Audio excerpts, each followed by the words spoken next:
Ils l'ont saigné 40 fois en 3 semaines. 40 fois, jusqu'à ce que son corps ne soit plus qu'une plaie ouverte, rongée par la gangrène. Et pourtant ils ont continué. L'homme le plus puissant d'Europe, le roi Soleil, Louis XIV, agonisant dans sa chambre dorée de Versailles, et ses médecins, les plus réputés du royaume, ont choisi de l'achever lentement, parce que ce n'était pas de l'incompétence, c'était un système où soigner le roi ne signifiait pas le guérir, mais le contrôler. Madame Palatine, sa belle-sœur, a écrit ces mots terrifiants. On le saigne, on le purge, on le tourmente, à tel point qu'il n'a plus la force de se plaindre. Je crois qu'ils veulent en finir. Pendant plus d'un siècle, derrière les fastes de Versailles, les médecins du roi ont appliqué des traitements qui ne soignaient pas, ils tuaient. Et dans les archives, on a découvert la preuve qu'ils le savaient parfaitement. Bienvenue dans l'enfer médical de la cour de France, là où le pouvoir absolu a transformé la médecine en arme. Avant de plonger dans cette histoire glaçante, dites-moi en commentaire, d'où regardez-vous cette vidéo? Et si vous voulez découvrir les vérités cachées de l'histoire de France que personne ne raconte, abonnez-vous maintenant, parce que chaque semaine, je vous révèle ce qu'on a voulu vous cacher. Maintenant, entrons à Versailles et découvrons comment la médecine royale est devenue un cauchemar. Versailles, 1er septembre 1715, il est 5 heures du matin. Dans la chambre du roi, l'odeur est insoutenable. Une puanteur de chair morte qui s'infiltre sous les portes dorées, qui fait reculer même les courtisans les plus dévoués. Louis XIV, le roi Soleil, l'homme qui a fait trembler l'Europe pendant plus de 50 ans, est en train de mourir. Mais ce n'est pas la mort qui horrifie ceux qui l'entourent, c'est la manière dont elle arrive. Sa jambe gauche n'est plus qu'une plaie noire. La gangrène a tout dévoré. Les chairs sont mortes jusqu'à l'os. Les médecins du roi se penchent sur lui. Guy Cresson-Fagon, premier médecin depuis 30 ans, observe le monarque agonisant. Et ce matin-là, il prend une décision qui va glacer l'histoire. Il ordonne de nouvelles saignées. Encore, toujours. Pour comprendre l'horreur de ce qui se passe dans cette chambre, il faut revenir 3 semaines en arrière. 10 août 1715. Ce jour-là, Louis XIV se plaint d'une simple douleur à la jambe. Rien d'alarmant. Une gêne, comme en ont tous les hommes de 77 ans. Mais à Versailles, la moindre douleur du roi devient une affaire d'État. Fagon est appelé immédiatement. Le diagnostic tombe, déséquilibre des humeurs. C'est toujours la même chose. Depuis des décennies, c'est la même réponse à tous les maux. Et le traitement est toujours le même. Vider le corps, saigner, purger, faire vomir, c'est la doctrine officielle de la médecine royale française. Une doctrine vieille de 2000 ans, héritée des Grecs anciens, qui prétend que toute maladie vient d'un excès de sang, de bile ou de flegme. Fagon ordonne la première saignée. 300 millilitres de sang sont prélevés du bras du roi. Puis une purge, un mélange violent de séné et de rhubarbe qui provoque des diarrhées si fortes que Louis XIV ne peut plus quitter son fauteuil. Le lendemain, nouvelle saignée, puis un clister, ce lavement forcé que le roi subit plusieurs fois par jour depuis son enfance.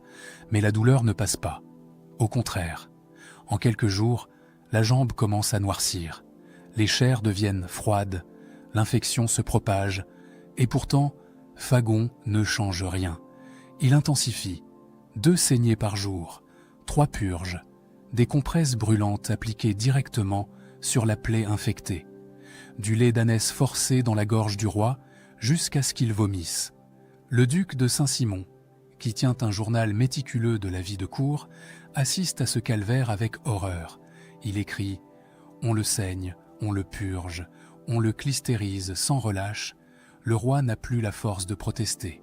Il gémit faiblement, mais on lui dit que c'est pour son bien. » Saint-Simon observe quelque chose que personne n'ose dire à voix haute. Ces traitements ne soignent pas le roi. Ils l'achèvent. Madame Palatine, Élisabeth Charlotte, belle-sœur de Louis XIV, est encore plus directe dans ses lettres. Cette princesse allemande, connu pour sa franchise brutale, écrit à sa tante en Allemagne. On le tourmente à tel point qu'il n'a plus la force de se plaindre. Je crois qu'ils veulent en finir. Cette phrase est terrible, parce qu'elle suggère quelque chose d'impensable. Et si les médecins savaient exactement ce qu'ils faisaient? Au 15e jour, la gangrène est évidente. La jambe est noire jusqu'au genou.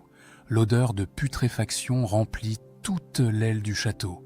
Les courtisans portent des mouchoirs imbibés de parfum sur le nez. Mais Fagon reste impassible. Il note méticuleusement chaque traitement dans son registre médical. Saignée numéro 23, saignée numéro 24, purge numéro 112. Et c'est là que les archives révèlent quelque chose de glaçant. Parce que d'autres médecins, à Paris, à Montpellier, même à l'armée, observent la situation. Ils savent ce qui se passe à Versailles. Et certains osent suggérer une solution. L'amputation. C'est le seul traitement qui peut arrêter la gangrène. Couper la jambe avant que l'infection n'atteigne le tronc et ne tue le patient. C'est brutal, c'est risqué, mais c'est la seule chance de survie. Ces suggestions arrivent jusqu'à Fagon. Des lettres sont envoyées. Des chirurgiens de guerre, qui ont sauvé des centaines de soldats en amputant des membres gangrenés, offrent leurs services. Ils supplient qu'on les laisse intervenir. Ils expliquent que chaque jour perdu rapproche le roi de la mort. Fagon refuse, catégoriquement. Il interdit même qu'on mentionne l'amputation devant le roi. Pourquoi? La réponse officielle est simple. On ne mutile pas le corps sacré du roi de France. Le roi gouverne par la grâce de Dieu. Son corps est intouchable. L'amputer serait un sacrilège. Mais les documents retrouvés dans les archives personnelles de Fagon, découverts bien plus tard par les historiens, racontent une autre histoire. Dans ses notes privées, Fagon décrit précisément les effets de ces traitements. Il note que les saignées répétées affaiblissent le patient. Il sait que les purges violentes déshydratent le corps. Il comprend parfaitement que ces méthodes n'arrêtent pas l'infection. Et pourtant, il continue. Il note même, avec une froideur clinique, Sa Majesté montre une docilité remarquable face au traitement. L'affaiblissement général facilite l'administration des soins. Lisez cette phrase attentivement. L'affaiblissement facilite l'administration des soins. Fagon est en train de dire que plus le roi est faible, plus il est facile à contrôler. Au 23e jour, Louis XIV ne peut plus parler. Il a perdu près de 2 litres de sang en 3 semaines. Son corps, autrefois robuste, n'est plus qu'un squelette couvert de peau. La fièvre le consume. Les médecins le saignent encore. Ils le purgent encore. Ils appliquent des cataplasmes brûlants sur sa jambe pourrie. Le marquis d'Anjou, autre chroniqueur de la cour, écrit « Le roi supporte ces remèdes avec une patience admirable. On se demande comment son corps résiste à tant de violence. Mais ce n'est pas de la patience, c'est de l'impuissance. Louis XIV, l'homme le plus puissant d'Europe, celui qui a dit « l'État, c'est moi », ne peut même plus refuser qu'on lui ouvre les veines. Parce que, à Versailles, dire non aux médecins du roi, c'est dire non au protocole royal. C'est montrer sa faiblesse. Et montrer sa faiblesse quand on est roi, c'est inviter les complots, les trahisons, les remises en question. Même mourant, Louis XIV doit jouer son rôle jusqu'au bout. Il doit accepter ses tortures avec dignité, devant toute la cour qui observe. Le 1er septembre au matin, il est clair que le roi va mourir. La gangrène a atteint le haut de la cuisse. L'infection se répand dans tout le corps. Louis XIV entre et sort de la conscience. Et Fagon, toujours présent, ordonne une dernière saignée, la 40e. Quelques heures plus tard, Louis XIV meurt. Fagon note dans son rapport officiel « Sa Majesté a reçu tous les soins que la science permet ». Cette phrase restera dans les archives comme un témoignage médical. Mais, pour ceux qui ont assisté à ces 3 semaines d'horreur, c'est autre chose. C'est la preuve que quelque chose de profondément tordu se cache derrière les fastes de Versailles. Parce que Louis XIV n'est pas le seul, il n'est que le plus célèbre. Derrière lui, il y a des dizaines d'autres victimes, des princes, des princesses, des courtisans, tous morts après avoir reçu les mêmes soins. Et les archives commencent à révéler une vérité terrifiante. Ce système médical mortel ne date pas d'hier. Il dure depuis plus d'un siècle, et il ne tue pas par accident. Pour comprendre comment une telle horreur a pu se produire, il faut comprendre le système. Parce qu'à Versailles, être premier médecin du roi ne signifie pas être le meilleur médecin de France. Cela signifie contrôler l'accès au corps royal. Et avec ce contrôle vient un pouvoir absolu, le pouvoir de décider qui vit, qui meurt, et surtout qui gouverne vraiment. Le système médical de Versailles repose sur 3 piliers, 3 règles immuables qui transforment la médecine en instrument de contrôle politique. Premier pilier, le monopole absolu. Seuls les médecins officiellement nommés par le roi peuvent toucher le corps royal. Personne d'autre, aucun autre praticien, aussi compétent soit-il, ne peut s'approcher du monarque sans l'autorisation du premier médecin. Et cette autorisation n'est jamais donnée. Un chirurgien de l'armée qui aurait sauvé 100 soldats sur le champ de bataille ne peut pas soigner le roi. Un médecin de Montpellier, réputé dans toute l'Europe, est interdit d'accès. Même les médecins étrangers, venus d'Angleterre ou d'Italie avec des techniques nouvelles, sont écartés. Le corps du roi appartient à Fagon, à lui seul. Deuxième pilier, la doctrine des 4 humeurs. C'est une théorie médicale vieille de 2000 ans, inventée par les Grecs anciens. Elle prétend que le corps humain est gouverné par 4 liquides, le sang, la bile jaune, la bile noire et le flegme. Quand ces humeurs sont équilibrées, on est en bonne santé. Quand elles sont déséquilibrées, on tombe malade. Et pour rééquilibrer ces humeurs, il n'existe qu'une seule solution, vider le corps, saigner pour réduire le sang, purger pour éliminer les biles, faire vomir pour expulser le flegme. Peu importe que cette théorie n'ait aucune base scientifique. Peu importe que partout en Europe, des médecins commencent à la remettre en question. À Versailles, c'est la loi. Troisième pilier, l'interdiction du progrès. Tout médecin qui ose critiquer la doctrine officielle est banni de la cour. Tout praticien qui suggère une méthode différente est accusé de charlatanisme. Les découvertes venues d'Angleterre, où la médecine commence à se moderniser, sont ignorées. Les techniques des Pays-Bas, où on pratique déjà des chirurgies avancées, sont condamnées. Même les observations des médecins français, qui travaillent dans les armées, qui ont vu de leurs propres yeux ce qui fonctionne et ce qui ne fonctionne pas, sont rejetées. À Versailles, on ne change rien. Jamais. Maintenant, imaginez une journée ordinaire dans la vie de Louis XIV, même quand il est en bonne santé, même quand il ne se plaint de rien. Chaque matin, à 6 heures, un valet entre dans sa chambre avec le matériel pour le premier clister. Ce lavement forcé est considéré comme essentiel à la santé du roi. Il doit en subir au moins 2 par jour, parfois 4. À 7 heures, on lui administre une purge, un mélange violent de plantes qui provoque des diarrhées pendant des heures. Le roi ne peut pas quitter son fauteuil, percé de toute la matinée. À 9 heures, la saignée préventive. Même si le roi se porte bien, on lui prélève 300 millilitres de sang, parce que selon la doctrine des humeurs, il faut évacuer régulièrement le surplus de sang pour prévenir les maladies. Le roi tend son bras, l'incision est en faite, le sang coule dans une cuvette, les courtisans observent, parce que à Versailles, même les actes médicaux sont des cérémonies publiques. À midi, le roi doit manger, énormément. L'étiquette royale l'exige. 10 plats différents, des viandes lourdes, des sauces épaisses. Louis XIV mange pendant des heures, devant toute la cour. Puis, à 15 heures, deuxième clister. À 18 heures, nouvelle purge. Le soir, le roi est épuisé, vidé, affaibli.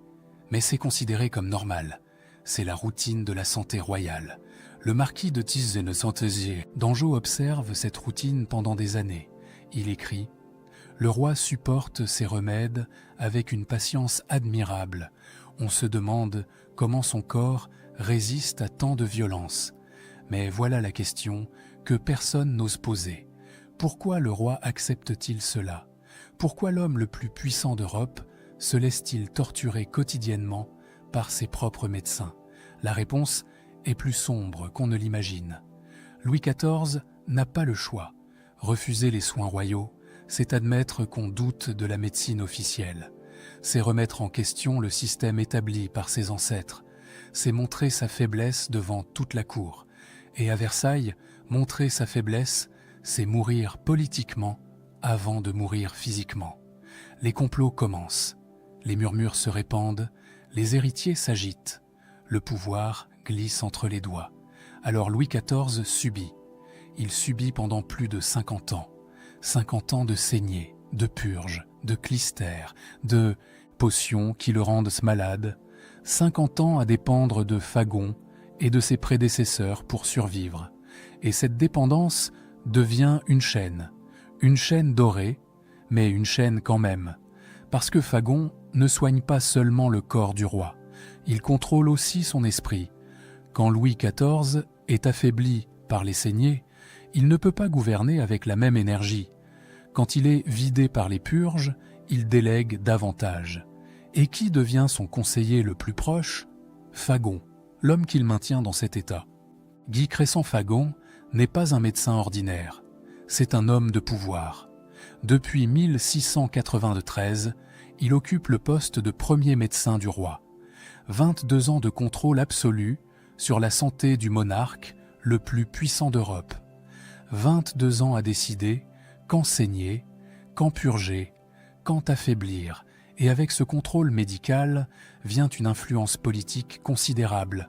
Chaque nomination à la cour, chaque décision importante, chaque héritage peut être influencé par l'état de santé du roi. Si le roi est faible, il délègue. Si le roi est confus, il écoute ses conseillers. Et Fagon est toujours là, à son oreille.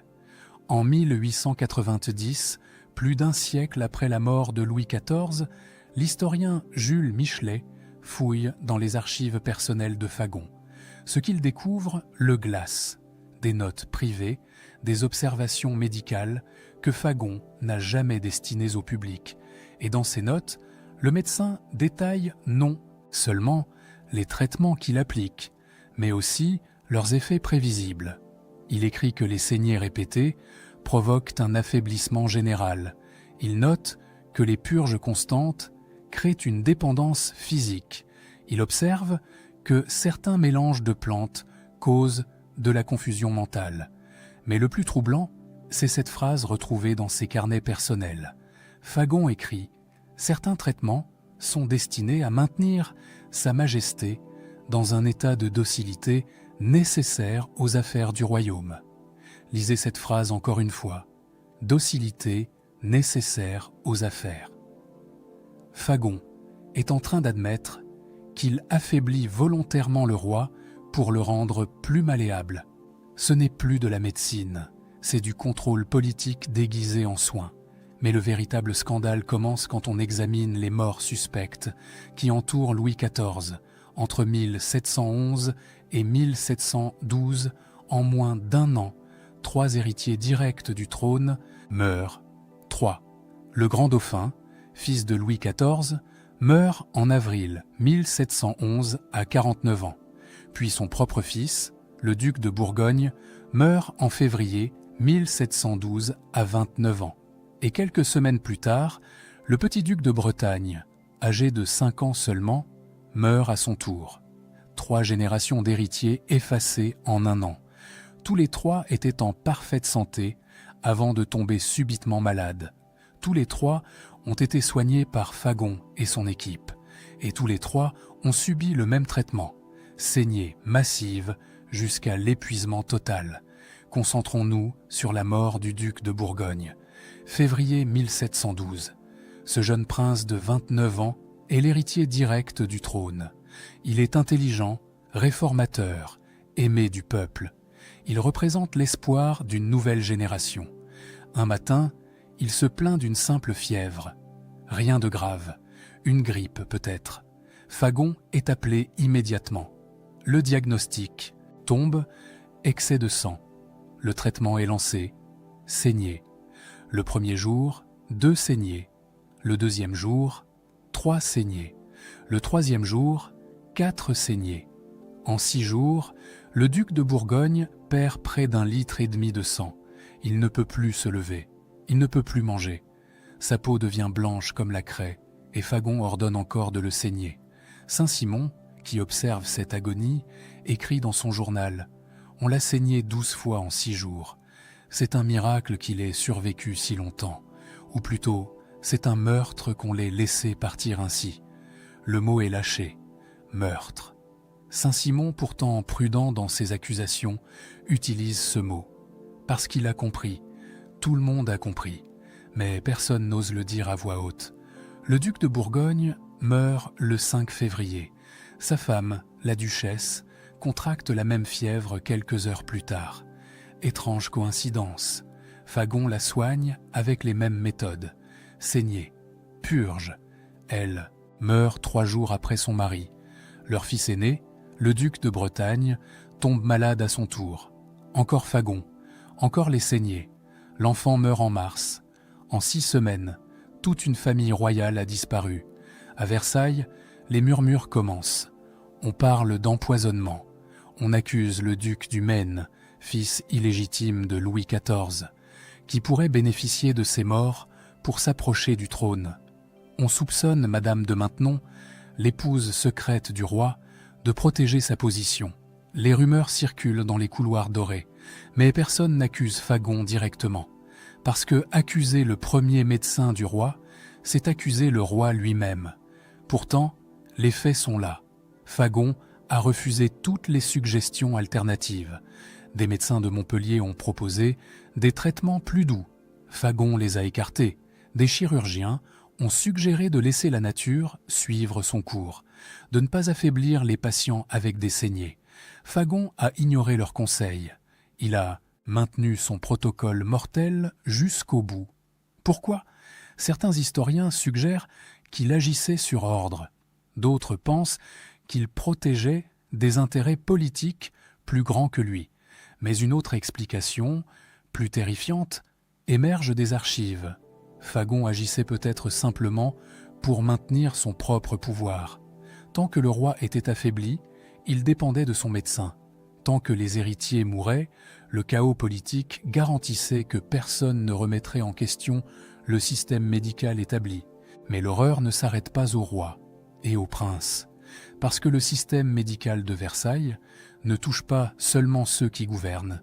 Il touche tous ceux qui vivent à la cour, les épouses royales, les maîtresses du roi, les courtisans importants. Tous ceux qui ont le malheur de tomber malades à Versailles tombent entre les mains de ce système mortel. Marie-Thérèse d'Autriche, épouse de Louis XIV, meurt en 1683. Elle a 44 ans. Un soir, elle se plaint de douleurs à l'estomac. Les médecins arrivent. Ils diagnostiquent un excès de bile noire. Le traitement commence, émétique. Ce sont des substances qui forcent le corps à vomir, encore et encore, pendant des heures. Marie-Thérèse vomit jusqu'à ne plus rien avoir dans l'estomac. Puis, elle vomit du sang. Les médecins continuent. Ils augmentent les doses. La reine s'étouffe avec son propre vomi. Elle meurt quelques heures plus tard. Le rapport médical officiel indique « Sa Majesté la Reine a reçu tous les soins nécessaires ». La duchesse de Fontanges, jeune maîtresse de Louis XIV, meurt à 20 ans en 1681. Elle vient d'accoucher. Les suites de couches se passent mal. Elle saigne abondamment. C'est une hémorragie post-partum, quelque chose que les sages-femmes expérimentées savent gérer. Il faut laisser le corps se reposer, donner des bouillons fortifiants, surveiller l'infection.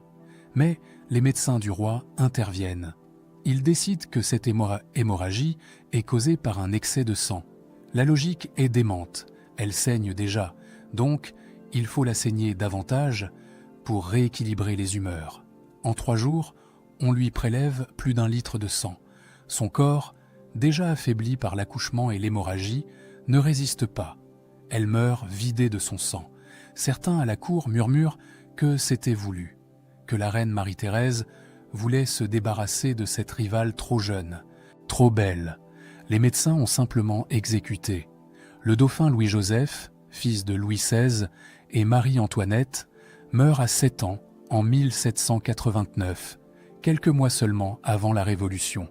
Cet enfant souffre de tuberculose osseuse, une maladie douloureuse qui déforme son corps, qui le fait souffrir atrocement. À cette époque, en Angleterre, des médecins ont développé des traitements qui soulagent la douleur, qui ralentissent la progression de la maladie. Des bains chauds, du repos, une nutrition adaptée. Mais à Versailles, les médecins refusent ces méthodes modernes. Ils insistent sur les traitements traditionnels. Des bains glacés pour refroidir les humeurs échauffées. Des saignées pour évacuer la corruption. L'enfant hurle de douleur. Il supplie qu'on arrête. Marie-Antoinette, sa mère, pleure à ses côtés. Mais les médecins sont inflexibles. Le protocole doit être respecté. L'enfant meurt dans d'atroces souffrances. Et les médecins notent dans leur rapport, malgré tous nos efforts, le jeune prince n'a pu être sauvé. Mais de tous les témoignages, le plus accablant vient d'Élisabeth Charlotte, la princesse palatine. Cette femme a survécu au système de Versailles, mais au prix de son silence forcé et de sa souffrance. En 1697, elle écrit une lettre à sa tante Sophie de Hanovre, une lettre privée qu'elle cache soigneusement, car elle sait que si cette lettre était découverte, elle serait bannie de la cour. Elle écrit « Chère tante, je dois vous raconter ce que j'ai vécu ces dernières semaines. J'ai eu de violentes migraines. Rien de grave, je l'assure.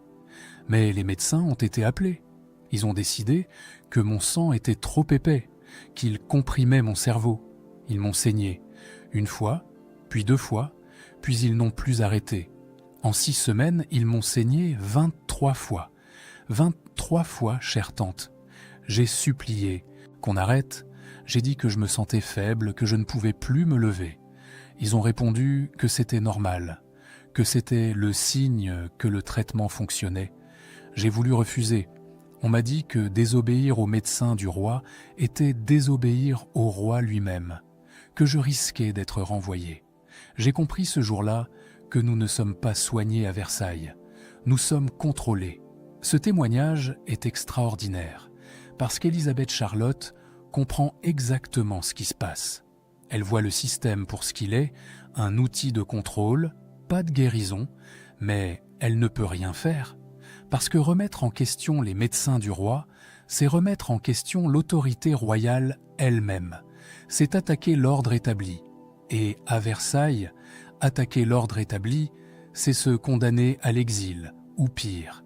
Les courtisans le savaient, les chirurgiens de l'armée le savaient, même certains médecins étrangers, en visite à Versailles, exprimaient leur horreur en privé. Un médecin anglais, en voyage diplomatique, en 1690, écrit dans son journal « J'ai assisté à une consultation médicale à la cour de France. Ce que j'ai vu m'a glacé le sang. Ils pratiquent une médecine qui date de l'Antiquité. Ils refusent toute innovation. Et le pire, c'est qu'ils semblent fiers de leur ignorance. Mais personne n'ose parler publiquement. Pourquoi ? Parce que accuser les médecins du roi, c'est accuser le système qui maintient toute la monarchie française. Remettre en question la médecine royale, c'est suggérer que le roi n'est pas infaillible, que ses choix peuvent être remis en cause, et cela ouvre la porte à toutes les remises en question. Si le roi se trompe sur ses médecins, peut-être se trompe-t-il aussi sur ses généraux, ses ministres, ses lois. Le 1er septembre 1715, à 8h15 du matin, Louis XIV meurt, après 3 semaines d'agonie, après 40 saignées, après des centaines de purges et de lavements, après avoir été torturé au nom de la médecine royale. Fagon est là, jusqu'au dernier instant. Il observe le roi rendre son dernier souffle.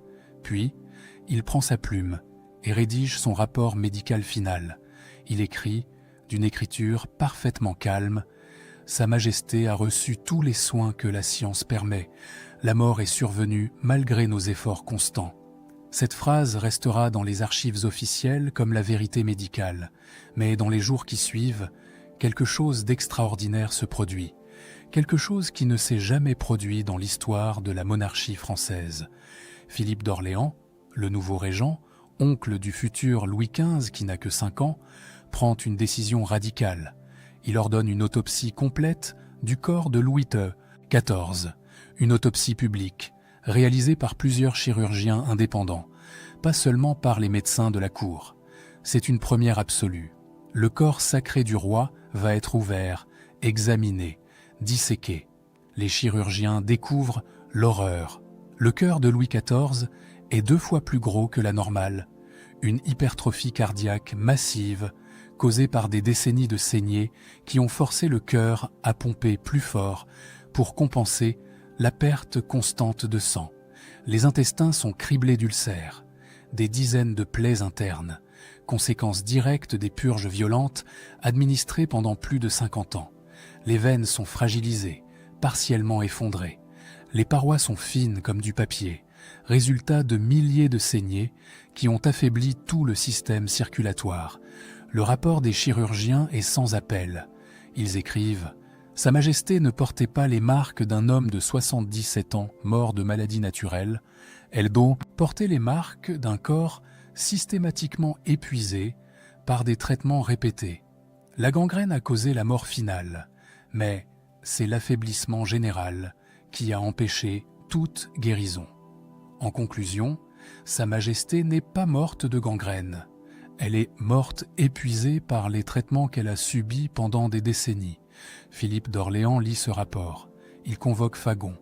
La rencontre est glaciale. Le régent pose le document sur la table et dit « Vous avez tué le roi aussi sûrement que si vous l'aviez poignardé.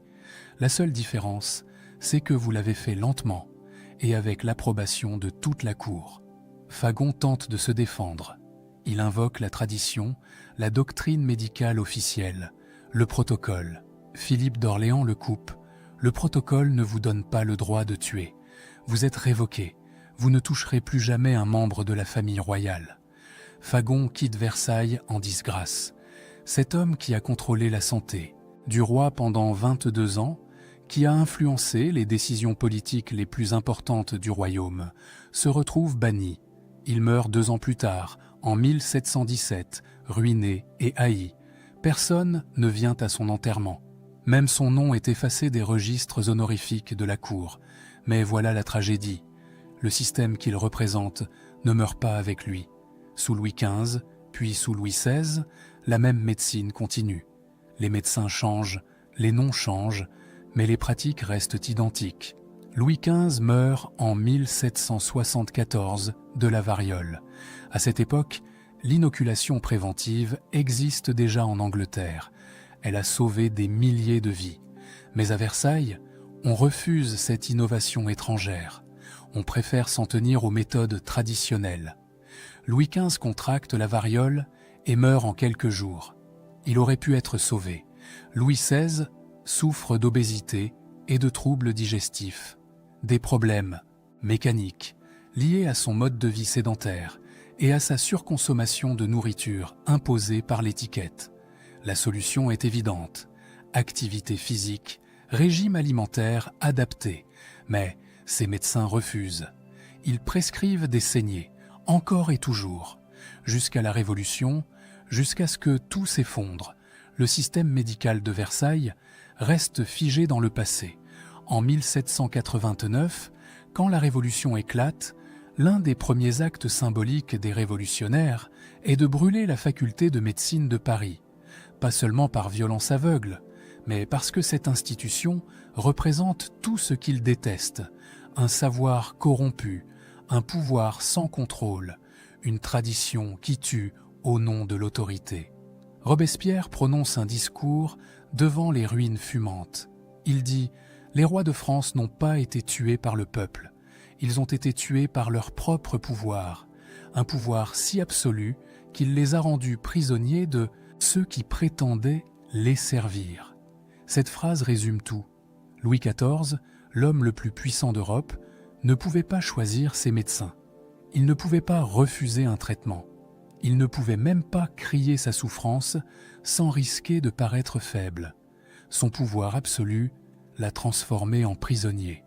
Prisonnier du protocole, prisonnier de l'étiquette, prisonnier d'un système qui le tuait lentement, jour après jour, saignée après saignée. L'histoire des soins de Versailles nous révèle une vérité dérangeante sur la nature du pouvoir absolu. Ceux qui détiennent le pouvoir suprême deviennent souvent les plus vulnérables. Ils ne peuvent pas montrer leur faiblesse, ils ne peuvent pas demander de l'aide, ils ne peuvent pas remettre en question le système qui les maintient au sommet. Et cette impossibilité devient une prison dorée. Aujourd'hui, quand vous visitez Versailles, vous admirez les dorures, les jardins à la française, les appartements royaux, somptueux.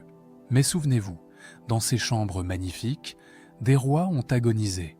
Dans ces salons dorés, des médecins ont tué au nom du protocole. Et dans ces couloirs de marbre, la vérité a été étouffée par le poids du pouvoir.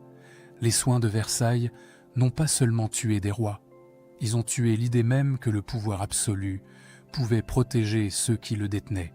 Et peut-être, à travers ces souffrances silencieuses, à travers ces morts évitables, à travers ces corps royaux torturés au nom de la tradition, est née la conviction révolutionnaire la plus profonde, la conviction que même un roi, derrière toute sa magnificence et son autorité divine, reste un homme qui peut souffrir, un homme qui peut être trahi, un homme qui peut mourir, non pas par la volonté de Dieu, mais par la cruauté d'un système qu'il a lui-même créé.